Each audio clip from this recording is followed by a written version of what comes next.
కీర్తనల గ్రంథములు 44వ అధ్యాయం చదువుకుంటున్నామండి. దేవా, పూర్వకాలమున మా పితరుల దినములలో నువ్వు చేసిన పనిని గూర్చి మేము చెవులారా వినియున్నాము.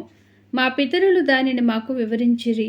నీవు నీ భుజబలము చేత అన్యజనులను వెళ్ళగొట్టి మా పితరులను నాటితివి.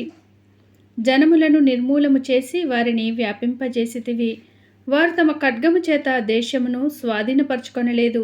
వారి బాహువు వారికి జయమియ్యలేదు.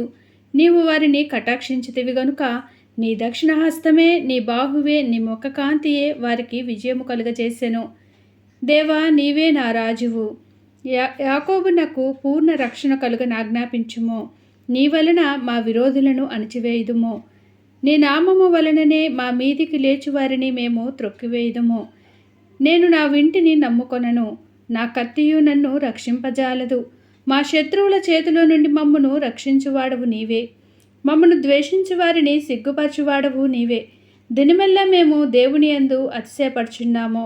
నీ నామమును బట్టి మేము నిత్యము కృతజ్ఞతాస్తుతులు చెల్లించుచున్నాము.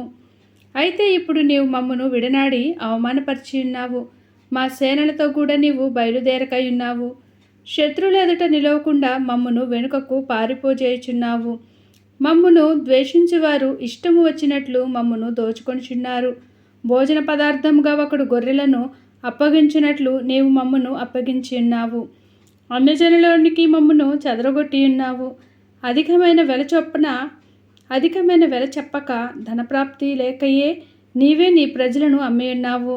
నీ పొరుగువారి దృష్టికి నీవు మమ్మును నిందాస్పదముగా చేసి ఉన్నావు. మా చుట్టూనున్న వారి దృష్టికి అపహాసాస్పదముగా ఎగతాళికి కారణముగాను మమ్మను ఉంచి ఉన్నావు. అన్యజనుల మమ్మను సామెతకు హేతువుగా, ప్రజలు తల ఆడించుటకు కారణముగాను మమ్మను ఉంచి ఉన్నావు. నన్ను నిందించి దూషించు వారి మాటలు వినగా శత్రువులను బట్టియు పగ తీర్చుకొని వారిని బట్టియు నేను దినమెల్లా నా అవమానమును తలపోయిచున్నాను. సిగ్గు నా ముఖమును కమ్మియున్నది. ఇదంతయు మా మీదకు వచ్చినను మేము నిన్ను మరువలేదు. నీ నిబంధన మీరి ద్రోహులము కాలేదు. మా హృదయము వెనుకకు మరలిపోలేదు. మాడుగులు నీ మార్గమును విడిచి తొలగిపోలేదు. అయితే నక్కలున్న చోట నీ మమ్మను బహుగా నలిపియున్నావు. గాఢంధకారము చేత మమ్మను కప్పియున్నావు. మా దేవుని నామమును మేము మరచియున్నేడలా, అన్ని దేవతల తట్టు మా చేతులు చాపియున్నేడలా, హృదయ రహస్యములు ఎరిగిన దేవుడు ఆ సంగతిని పరిశోధింపక మానునా?